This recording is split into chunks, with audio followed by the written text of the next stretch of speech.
Hello everyone, welcome to PSP creators. তো আজকে আমরা নিয়ে এসেছি আরআরবি এনটিপিসি সিবিটি ওয়ানের যে ম্যাথের কোশ্চেন ছিল 4 জানুয়ারি 2021-এর ফার্স্ট শিফটের কোশ্চেন, সেটার অর্ধেকটা এর আগে করা হয়েছিল। তো পরের অর্ধেকটা মানে হচ্ছে 16 থেকে 30 অব্দি যে কোশ্চেনগুলি আছে সেগুলি আজকে আলোচনা হবে। তো তোমরা দেখতে থাকো।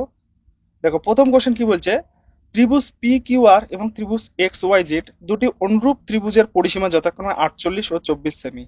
যদি এক্স ওয়াই 12 সেমি হয় তাহলে পি কিউ কত হবে? তো প্রথমে ত্রিভুজ দুইটা আট করে নেই, সেটা হচ্ছে কি জন্য, নিজের বোঝার জন্য। ঠিক আছে, পি কিউ আর, তো যেরকম বলছে ওই হিসাবে কিন্তু নামটা দিতে হবে, এক্স ওয়াই আর হচ্ছে জেড। তো এটার পরিসীমা বলছে 48 আর এটার পরিসীমা বলছে 24। এবার বলছে এক্স ওয়াই এর মানটা হচ্ছে 12, তাহলে আমাকে এটা বের করতে হবে। দেখো, অনুরূপ বাহু যেহেতু, তাহলে আমরা এখান থেকে বলতে 24 মানে এখানে দেওয়া আছে 12, মানে 24 পরিসীমা হলে এই বাহুটা 12 হয়। তো 48 পরিসীমা হলে ওই বাহু কত হবে? 12 ইন্টু 48/24। ঠিক আছে, তো 48, 24 দুগুণ 48, 12 দুগুণ 24, তো উত্তর কিন্তু হয়ে যাবে 24। তার মানে এটার মান হচ্ছে 24 সেমি, অপশন 1। পরের কোশ্চেন দেখো কি বলছে, ট্রেন এ 80 কিমি/ঘন্টা গতিবেগে বিপরীত দিক থেকে 70 কিমি/ঘন্টা বেগে আসা ট্রেন বি কে অতিক্রম করে। উভয় ট্রেন 30 সেকেন্ডের মধ্যে একে অপরকে অতিক্রম করে। ট্রেন এ এর দৈর্ঘ্য 300 মিটার হলে ট্রেন বি এর দৈর্ঘ্য কত? তো এখানে দেখো, একটা হচ্ছে এই মুখী ট্রেন আর একটা হচ্ছে এই মুখী ট্রেন, একটা হচ্ছে 70 কিমি/ঘন্টা গতিবেগে, একটা হচ্ছে 80। তাহলে এই জন্য সম্মিলিত বেগটা কি হবে? অ্যাকচুয়ালি এই দুইটার যোগফলটা 70 80 যোগ করলে কত? সে 150। এটা কিমি/ঘন্টা আসবে, তাই 5/18 দিয়ে গুণ করবো, হয়ে যাবে মিটার/সেকেন্ড। ঠিক আছে, তো এটা কাটাকাটি করার দরকার নেই, গুণ করে দিই। 5×15 = 75, মানে 750/18 মিটার/সেকেন্ড। তো এটার কথার অর্থ হচ্ছে যে 18 সেকেন্ডে কত? 750 মিটার যায়।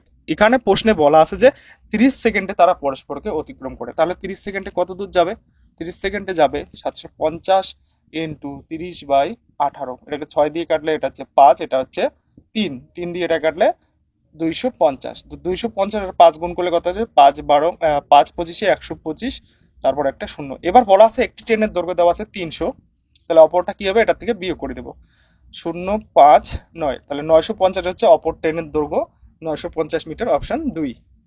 পরের কোশ্চেন দেখো কি বলছে, একটি নলাকার ট্যাঙ্কের ক্ষমতা 2376 মিটার কিউব। যদি ট্যাঙ্কের ব্যাসার্ধ 21 মিটার হয় তাহলে ট্যাঙ্কের গভীরতা কত হবে? ট্যাঙ্ক বলতে নলাকার বলাই আছে, নলাকার বলতে আমরা সিলিন্ডারের যে আয়তন জানি সেই হিসাবে হবে। সিলিন্ডারের আয়তনের সূত্র হচ্ছে পাই আর স্কোয়ার এইচ, এই মানটাই দেওয়া আছে 2376, আর আর এর ভ্যালুটাও কিন্তু দেওয়া আছে। তো পাই এর মান হচ্ছে 22/7, আর এর ভ্যালু এখানে দেওয়া আছে 21, তো 21 ইন্টু 21 ইন্টু এইচ লিখলাম। ঠিক আছে, 2 3 7 6। এখানে দেখো কাটাকাটি জন্ম, এটাকে 3 দিয়ে কাটে 3 হলো, আর 7 দিয়ে কাটে 3 হলো, 22কে 11 দিয়ে কাটলে এটা হচ্ছে 2, এটাকে যদি 11 দিয়ে কাটি কত হবে? 2 1 6, আবার 2 দিয়ে এটা কাটলে হচ্ছে 108। এই 3 দিয়ে যদি এটাকে কাটি কত হবে? 3 3 9, 3 6 18, আর কাটে এটাকে 3 দিয়ে যদি কাটি তাহলে এটা হবে 3 12 36, আর এখানে থাকবে 3 দিয়ে কাটলে এটা থাকবে 7। ঠিক আছে, তো এই ইকুয়াল টু কত হবে? 12/7। তো এটা যদি ভাগ করি কত আসবে? 7 1 7, আর থাকলো হচ্ছে 7 5 12, 5 5 50, তারপরে 7 7 49, 1 0, তার মানে 1। তাহলে কত আসবে? 1.71 মিটার, অপশন 1, এটা হচ্ছে সঠিক উত্তর। পরের কোশ্চেন দেখো কি বলছে, দুটি সংখ্যার যোগফল 25 এবং তাদের পার্থক্য 15 হলে তাদের অনুপাত কি হবে? অ্যাকচুয়ালি দুটি সংখ্যার যোগফল দেওয়া আছে, তাদের পার্থক্য দেওয়া আছে, মানে কি? অ্যাকচুয়ালি এক্স প্লাস ওয়াই দেওয়া আছে 25, আর একটা দেওয়া আছে এক্স মাইনাস ওয়াই সমান সমান 15। তো এটা যদি থাকে, এমন যদি থাকে কোথাও যোগফল আর কোথাও পার্থক্য পাও, তাহলে কি করবে? বড় সংখ্যা সমান সমান হবে 25+15/2, মানে যোগফল আর বিয়োগফলের যোগফলটা/2, আর ছোট সংখ্যা হবে 25-15/2, মানে যোগফল বিয়োগ বিয়োগফল/2। এই সংখ্যা দুটোর অনুপাত আছে, তাই আমরা মাঝখানে অনুপাতের চিহ্ন দিব। ঠিক আছে, তো এখানে কত হচ্ছে যে 40/2 ইস্টু 10/2, 2 2 কাটা, 0 0 কাটা, তাহলে কি হবে? 4:1। উত্তর কিন্তু হয়ে যাবে 4:1, option 2।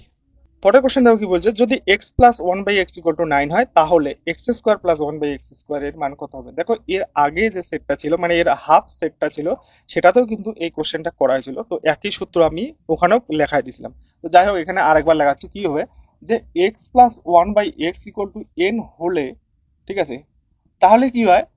X square plus one by x square equal to হয় এন স্কোয়ার মাইনাস টু, এটা মনে রাখবে, ঠিক আছে, এটা পরীক্ষায় কিন্তু খুব আসে। তো যাই হোক, এটা বের করতে বলছে। তো এন এখানে হচ্ছে 9, তাহলে 9 এর স্কোয়ার মাইনাস টু, 9 এর স্কোয়ার হচ্ছে 81, মাইনাস টু করলে কত হচ্ছে 79। তো উত্তর কিন্তু হয়ে যাবে 79, অপশন 3। আচ্ছা, পরের কোশ্চেন দেখো কি বলছে, একটা সমীকরণ দেওয়া আছে, এর মান নির্ণয় করতে বলছে। তো প্রথমে দেখো, আমরা যদি এমন করে লিখি 0.27টাকে যদি আমরা এ হিসেবে লিখি তাহলে এ স্কোয়ার, মাইনাস 0.13কে যদি আমরা বি হিসেবে লিখি তাহলে বি স্কোয়ার, বাই কি আছে এ প্লাস বি। তো এটা দেখো স্কোয়ার প্লাস বি স্কোয়ারের সূত্র, তাহলে কি হয় A plus B into A minus B by A plus B আছে। তো এ প্লাস বি কাটা কি পড়ে থাকবে এ মাইনাস বি। আমি কি বললাম, এর মান হচ্ছে 0.27 আর বি এর মান হচ্ছে 0.13, তার এটা বিয়োগ করলে হয়ে যাচ্ছে 0.14। উত্তর কিন্তু হয়ে যাবে 0.14, অপশন 3। পরের কোশ্চেন দেখো কি বলছে, যদি tan theta plus cot theta equal to 5 হয় তাহলে tan square theta plus cot square theta plus 2 tan square 60 কত হবে। তো এটার বেলা আমরা কি করবো, প্রথমে দেখো এই যে tan theta plus cot theta যেটা আছে, ঠিক আছে, সমান সমান 5 যেটা আছে, এটা দুই দিকে কি করবো হোল স্কোয়ার করবো। হোল স্কোয়ার করলে কি পাবো, যে tan square theta plus cot square theta plus 2 tan theta into cot theta সমান সমান 25, ঠিক আছে। তো দেখো ট্যান থিটা আর কট থিটা গুণ করলে এটা হয়ে যাবে 1, ঠিক আছে। এখানে কি পড়ে থাকবে tan square theta plus cot square theta equals to 25, আর এটাকে 1 ইন্টু 2 করলে 2 হয়, এদিকে 2 মাইনাস, ঠিক আছে। এটা সমান সমান 23, এটা লিখে রাখলাম। এবার দেখো তোমাদের কি বের করতে বলছে, যে tan square theta plus cot square theta plus 2 tan square 60। তো এই ভ্যালুটা কিন্তু তোমরা জানো কত 23, এটা হচ্ছে 23 প্লাস 2 ইন্টু ট্যান 60 মান হচ্ছে √3 তার হোল স্কোয়ার, তাহলে এখানে কত হবে 23 প্লাস 2 ইন্টু 3, মানে এখানে কত হচ্ছে 23 প্লাস 3 দুগুণ 6 সমান সমান 29। তো উত্তর কিন্তু হয়ে যাবে 29, অপশন 2। পরের কোশ্চেন দেখো কি বলছে, একটি ক্লাসে 48 জন ছাত্র আছে, একটি নির্দিষ্ট দিনে শুধুমাত্র 3/8 ছাত্ররা উপস্থিত ছিল, এই দিনে অনুপস্থিতদের সংখ্যা কত হবে। তো উপস্থিত ছিল হচ্ছে 3/8, মানে 8-এর 3 অংশ ছিল, তাহলে অনুপস্থিত কত ছিল 5/8, ঠিক আছে। তো মোট সংখ্যা হচ্ছে কত 48, তো এটাকে গুণ করে দাও যা হবে তাই, ঠিক আছে। 6টা 48, 5 6 30, তো উত্তর কিন্তু হয়ে যাবে 30 জন অনুপস্থিত ছিল। উত্তর হচ্ছে অপশন 4। পরের কোশ্চেন দেখো, আবার একটা সরল অঙ্ক। তো এটা কি হবে দেখো, 15 ইন্টু 14 মাইনাস 30 যোগ 3 স্কোয়ার যোগ 17। 15 আর 14 গুণ করলে হচ্ছে 210 মাইনাস 30 প্লাস 3 স্কোয়ার 9 প্লাস 17, ঠিক আছে। এটা কত হবে, মাইনাস 30 করলে হচ্ছে 180 প্লাস 17 আর হচ্ছে 9 যোগ করলে হচ্ছে 26, তো টোটালে কত হচ্ছে 206। উত্তর হবে 206, অপশন 1।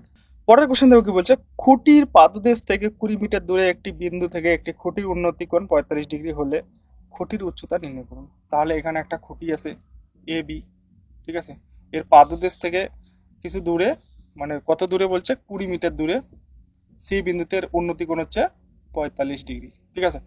এবার দেখো এটার মান দেওয়া আছে, এটার মান বের করতে বলছে। তো এখানে দেখো কোণ হচ্ছে 45 ডিগ্রি, 45 ডিগ্রি আছে, আর এখানে হচ্ছে লম্ব, এই কোণের সাপেক্ষে লম্ব আর ভূমি। তো লম্ব আর ভূমিতে কিন্তু ট্যান 45 আসবে, তো ট্যান 45 এর মান কিন্তু 1। তো এটা যে কোণানুপাত আসবে লম্ব আর ভূমি, সেটা কিন্তু সমান সমান হবে। তাহলে এটা যদি 20 হয় তাহলে এটাও কিন্তু 20 হবে। তাহলে কি হবে, যে খুঁটি আছে খুঁটির উচ্চতা কিন্তু 20 মিটার হবে। অপশন 1 হচ্ছে সঠিক উত্তর। দেখো পরের কোশ্চেন কি বলছে, গণিতের একটি ক্লাসে 7 জন শিক্ষার্থীর প্রাপ্ত নাম্বার দেওয়া আছে, তত্ত্বের মোড হলো কত। মোড বলতে যেটা অধিক উপস্থিতি মান আছে। এখানে দেখো সব থেকে বেশি 65 যে নাম্বারটা আছে সেই নাম্বারটা দুইবার আছে, আর কোনোটাও কিন্তু দুইবার নেই, অন্য কোনো একটা নাম্বারও কিন্তু দুইবার নেই। যেহেতু 65 হচ্ছে সংখ্যাগুরু, তাই এটাই হচ্ছে এর মোট, সংখ্যাগুরুটাই কিন্তু মোট। তাহলে উত্তর কিন্তু এখানে হয়ে যাবে 65, 65 হচ্ছে সঠিক উত্তর, অপশন 2। পরের কোশ্চেন দেখো কি বলছে, একটি কোম্পানিতে 15 জন পুরুষ কর্মচারী বা 20 জন মহিলা কর্মচারী 26 দিনে একটি প্রকল্প সম্পূর্ণ করতে পারে। প্রকল্পটি সম্পূর্ণ করতে 30 জন পুরুষ কর্মচারী এবং 12 জন মহিলা কর্মচারী একসাথে কত সময় লাগবে। তো এখানে প্রথম কন্ডিশন দেওয়া আছে 15 মেল সমান সমান 20 ফিমেল, ঠিক আছে। তো এখান থেকে আমরা অনুপাত কি পাই, যে 3 জন ম্যান সমান সমান, মানে মেল সমান সমান 4 জন ফিমেলের কাজ, ঠিক আছে। 4 জন ফিমেল যে কাজ করে, 3 জন মেল সেই কাজটা করতে পারে। এবার এখানে দেখো বের করতে বলছে যে 30 জন মেল প্লাস 12 জন ফিমেল। তো 30 জনের পরিবর্তে আমরা কত লিখতে পারি, যে 30 জনের পরিবর্তে এখানে 3 এ যদি 4 হয় 30-এ কত হবে, 40 ফিমেল প্লাস 12 ফিমেল, টোটালে কত হবে, 52 ফিমেল। এখানে প্রথম লাইনে দেখো বলা আছে যে 20 জন ফিমেল কাজটা করতে পারে 26 দিনে। এবার তাহলে আমাদের বের করতে হবে 52 জন ফিমেল কত দিনে করবে, 26 ইন্টু, এটা যেহেতু ব্যস্ত সম্পর্ক তাই উল্টাবে না, তাই উপরে হচ্ছে 20, নিচে হচ্ছে 52, 26 দুগুণ 52, 2 দিয়ে 20 কাটলে 10, তো উত্তর কিন্তু হয়ে যাবে 10 দিন, অপশন 2।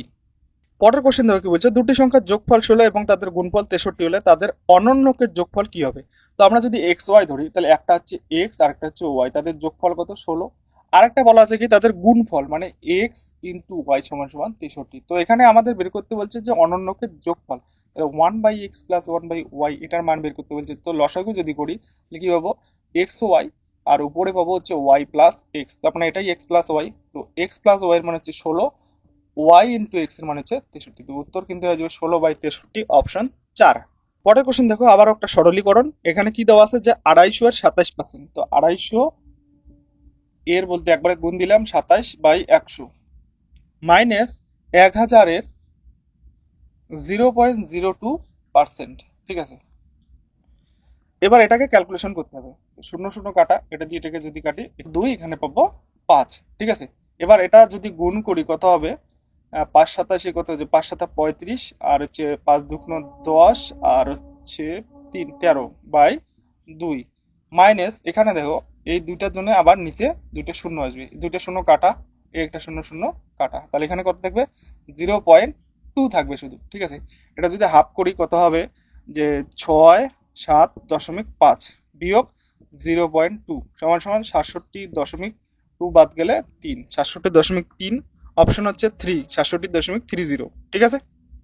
পরের কোশ্চেন দেখো কি বলছে, একটি ব্যাংকে একজন ব্যবসায়ীকে বার্ষিক 5% হারে 5 বছরের জন্য 12,50,000 টাকার একটি ঋণ প্রদান করে, সরল সুদ হিসাবে কত টাকা দিতে হবে, ঠিক আছে। তো সরল সুদ বের করতে বলছে, একদম সোজা, কত হবে, যে 12,50,000 ইন্টু সময় হচ্ছে 5 বছর, আর হচ্ছে 5/100, শূন্য শূন্য কাটা, এখানে কত থাকলো, দুটো শূন্য থাকলো, 5 × 5 = 25, 25, 5×25 = 125, হাতের 12, 25 × 2 = 50, 12, 62, হাতের 6, 25 আর 6 31, তাহলে কত হবে, যে 3,12,500 টাকা তাকে সুদ দিতে হবে, অপশন 2 হচ্ছে সঠিক উত্তর। তো এই সেটের এটা কিন্তু দ্বিতীয় পার্টের শেষ অঙ্ক ছিল। ভিডিওটা ভালো লাগলে একটা লাইক করে বন্ধুদের মাঝে শেয়ার করে দেবে, যাতে আমি মোটিভেট হয়ে তোমাদের জন্য নতুন নতুন আরো ভিডিও নিয়ে আসতে পারি, নতুন নতুন নিয়ম নিয়ে আসতে পারি। শেষ অবধি দেখার জন্য তোমাদের জন্য অসংখ্য ধন্যবাদ।